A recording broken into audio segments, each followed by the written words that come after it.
Hello friends, welcome back to my YouTube channel. ഇന്ന് നമ്മൾ വന്നിരിക്കുന്നത് VN ആപ്ലിക്കേഷൻ്റെ എഡിറ്റിംഗ് ട്യൂട്ടോറിയലുമായിട്ടാണ്.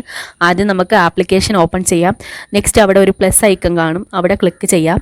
അവിടെ അടുത്തതായിട്ട് ന്യൂ പ്രൊജക്റ്റ് എന്ന് പറഞ്ഞിട്ട് കിടക്കും, അത് നമുക്ക് അടുത്തതായിട്ട് ക്ലിക്ക് ചെയ്യാം. അപ്പോൾ കഴിഞ്ഞ വീഡിയോയ്ക്ക് നല്ലൊരു റെസ്പോൺസ് ആയിരുന്നു കിട്ടിയത്. ഏകദേശം 2 വർഷമായി നമ്മുടെ യൂട്യൂബ് ചാനലിൽ വീഡിയോസ് അപ്ലോഡ് ചെയ്യാതിരുന്നിട്ട്. അപ്പോൾ ഇങ്ങനെ ഒരു ഇൻ്റർഫേസ് ആയിരിക്കും വരുന്നത്. ഫോട്ടോ, വീഡിയോസ്, നമുക്ക് ഏതാണോ എഡിറ്റ് ചെയ്യാനുള്ളത് അത് സെലക്ട് ചെയ്യാം. ഇപ്പം ഞാനിവിടെ ഒരു ഫോട്ടോയാണ് സെലക്ട് ചെയ്തിരിക്കുന്നത്. ഇന്നത്തെ വീഡിയോയിൽ ഫോട്ടോ എഡിറ്റിംഗ് വീഡിയോ ആയിരിക്കും. നെക്സ്റ്റ് വീഡിയോ VNൽ എങ്ങനെ നമുക്ക് വീഡിയോ എഡിറ്റ് ചെയ്യാം എന്നതായിരിക്കും നെക്സ്റ്റ് വീഡിയോ ആയിട്ട് വരുന്നത്. ഞാനിപ്പോൾ ഇവിടെ ഒരു ഫോട്ടോ സെലക്ട് ചെയ്തിട്ടുണ്ട്. എന്നിട്ട് നെക്സ്റ്റ് കൊടുക്കാം നമുക്ക്. അപ്പോൾ ഇങ്ങനെ ഒരു ഇൻ്റർഫേസ് ആയിരിക്കും അടുത്തതായിട്ട് കാണുന്നത്. അതിൻ്റെ തൊട്ടപ്പുറത്ത് നമ്മൾ ഏത് ഫയലാണോ ചൂസ് ചെയ്യുന്നത് അതിൻ്റെ തൊട്ടപ്പുറത്ത് ഒരു ബ്ലാക്ക് ഫയൽ വന്ന് കിടക്കും. ആ ബ്ലാക്ക് ഫയൽ നമുക്ക് ഡിലീറ്റ് ആക്കി കളയാവുന്നതാണ്. പിന്നെ നമുക്ക് ആവശ്യമുള്ള അത്രയും സെക്കൻഡിലേക്ക് വീഡിയോ കൺവേർട്ട് ചെയ്യാം. ജസ്റ്റ് ഒന്ന് ആ ഒരു ലാസ്റ്റ് പോർഷനിൽ ഒന്ന് ക്ലിക്ക് ചെയ്യുമ്പോഴത്തേനും നമുക്കതിൻ്റെ ഡ്യൂറേഷൻ കൂട്ടാനായിട്ട് സാധിക്കുന്നതാണ്. ആദ്യം നമ്മൾ ഫിൽറ്ററാണ് സെലക്ട് ചെയ്തിരിക്കുന്നത്. ഫിൽറ്ററിനകത്ത് പല പല ഓപ്ഷൻസ് ഉണ്ട്. അതിൽ എസ്തെറ്റിക്, ക്രിയേറ്റ്, വിവിഡ്, അങ്ങനെ ഒത്തിരി ഓപ്ഷൻസ്, എസെൻഷ്യൽ, അങ്ങനെ കുറേ ഓപ്ഷൻസ് ഉണ്ട്. അത് കഴിഞ്ഞിട്ട് തൊട്ടപ്പുറത്ത് അഡ്ജസ്റ്റ് എന്ന് പറയുന്ന മറ്റൊരു ഓപ്ഷനും നമുക്ക് കാണാനായിട്ട് സാധിക്കും. അപ്പോൾ കഴിഞ്ഞ വീഡിയോ ഞാൻ ഇട്ടപ്പം ഏകദേശം ഒരു 100 വ്യൂസ് പ്രതീക്ഷിച്ചാണ് ആ ഒരു വീഡിയോ ഇട്ടത്. പക്ഷേ ഏകദേശം 1000 മുകളിൽ വ്യൂസ് അതിൽ കിട്ടിയിട്ടുണ്ട്. അപ്പം ഞാൻ വിചാരിച്ചില്ല ഇത്രയും വ്യൂസ് കയറുമെന്ന്. എങ്കിലും നിങ്ങൾക്ക് ഈ ചാനൽ ഇഷ്ടമാവുകയാണെങ്കിൽ മറ്റുള്ളവരിലേക്ക് ഈ ഒരു ചാനൽ നിങ്ങൾ ഷെയർ ചെയ്യുക. പിന്നെ സബ്സ്ക്രൈബ് ചെയ്യാൻ ഞാൻ പറയുന്നില്ല, കാരണം അതെല്ലാം ഓരോരുത്തരുടെ പേഴ്സണൽ ചോയ്സാണ്, അതെല്ലാം നിങ്ങളുടെ ഫ്രീഡമാണ്. ഇവിടെ ക്രിയേറ്റ് എന്ന് പറഞ്ഞ ഒരു ഫിൽറ്റർ ഉണ്ട്. അതിനകത്ത് C5, C6, C7 ഇതെല്ലാം എനിക്ക് ഏറ്റവും ഇഷ്ടപ്പെട്ട ഫിൽറ്ററാണ്. അത് നല്ലൊരു ക്വാളിറ്റി ഇമേജിനകത്ത് വരുത്തുന്നുണ്ട്. അപ്പം നമുക്കവിടെ ഇൻറ്റൻസിറ്റി ഉണ്ട്. നമുക്ക് ആവശ്യത്തിനനുസരിച്ച് ഇൻറ്റൻസിറ്റി കൂട്ടുകയും കുറയ്ക്കുകയും ചെയ്യാം. അതിനനുസരിച്ച് ഇമേജിൻ്റെ ക്ലാരിറ്റി കൂടുകയും കുറയുകയൊക്കെ ചെയ്യുന്നതാണ്. എക്സ്പോഷർ, കോൺട്രാസ്റ്റ്, ബ്രൈറ്റ്നെസ്, സാച്ചുറേഷൻ, അങ്ങനെ കുറേ ടെമ്പറേച്ചർ, അങ്ങനെ കുറേ എഫക്റ്റുകൾ അവിടെയും കാണുന്നു. ആവശ്യമുണ്ടെങ്കിൽ നിങ്ങൾക്ക് അത് യൂസ് ചെയ്യാൻ പറ്റുന്നതാണ്. അതിനാണ് അവിടെ അഡ്ജസ്റ്റ് എന്ന് പറയുന്ന ഓപ്ഷൻ കൊടുത്തിരിക്കുന്നത്. ഞാൻ ഈ വീഡിയോയിൽ കുറച്ച് പോർഷനിലൊക്കെ ഞാൻ കുറച്ച് സംസാരിക്കുന്നുണ്ട്. അപ്പം നിങ്ങൾക്ക് ഈ വീഡിയോയിൽ കറക്റ്റായിട്ട് ഞാൻ പറയുന്നത് നിങ്ങൾക്ക് മനസ്സിലാവും. വീഡിയോയും അതും കൂടെ ഒന്ന് ശ്രദ്ധിച്ചാൽ നിങ്ങൾക്ക് മനസ്സിലാവുന്നതായിരിക്കും കേട്ടോ.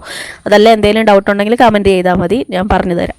അവിടെ അടുത്തതായിട്ട് ട്രിം എന്ന് പറയുന്ന ഓപ്ഷനുണ്ട്. അതിൽ നമുക്ക് ഈ ടൈം അഡ്ജസ്റ്റ് ചെയ്യാനൊക്കെ യൂസ് ചെയ്യുന്നതാണ്. അടുത്തതായിട്ട് വരുന്നത് ഫിക്സ് എന്ന് പറയുന്ന എഫക്റ്റാണ്. അപ്പോൾ അതിൽ തന്നെ കുറേ എഫക്റ്റ് ഉണ്ട്. അപ്പം VNൽ പ്രധാനമായിട്ടും എല്ലാവരും എഡിറ്റ് ചെയ്യാൻ യൂസ് ചെയ്യുന്നത് ഫിക്സ് എന്ന് പറയുന്നൊരു എഫക്റ്റാണ്.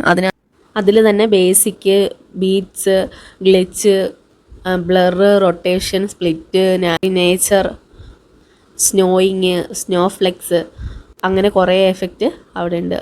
ബബിള്. അപ്പം നമുക്കതെല്ലാം ട്രൈ ചെയ്ത് നോക്കാനായിട്ട് സാധിക്കുന്നതാണ്. അടുത്തത് സ്പ്ലിറ്റ് എന്ന് പറയുന്ന എഫക്റ്റാണ്. അത് നമ്മുടെ വീഡിയോസ് എവിടെയെങ്കിലും നമുക്ക് കട്ട് ചെയ്ത് കളയണമെങ്കിൽ, ഏതെങ്കിലും പാർട്ട് ആവശ്യമില്ലാത്തതുണ്ടെങ്കിൽ അത് നമുക്കിങ്ങനെ സ്പ്ലിറ്റ് ചെയ്ത് കൊടുക്കാം. സ്പ്ലിറ്റ് ചെയ്ത് ഡിലീറ്റ് ചെയ്ത് കൊടുക്കാം.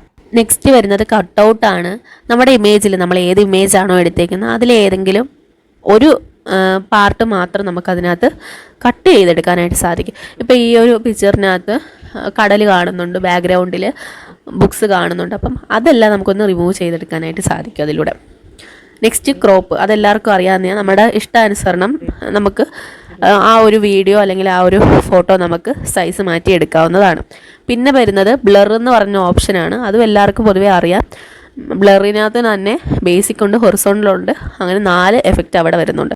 അടുത്തത് മൊസൈക്കാണ്. മൊസൈക്ക് എന്ന് പറയുമ്പോഴത്തേക്കും നമുക്ക് വീഡിയോയിൽ അല്ലെങ്കിൽ ഫോട്ടോയിൽ ഏതെങ്കിലും ഒരു പാർട്ട് മാത്രം ബ്ലർ ആക്കാനായിട്ട് സാധിക്കുന്നതാണ്. നെക്സ്റ്റ് വരുന്നത് ഫോർവേഡ്. അതിൽ ട്രിം, സ്പ്ലിറ്റ്, ഡിലീറ്റ്, ഈ 3 ഓപ്ഷൻസാണ് അതിലുള്ളത്.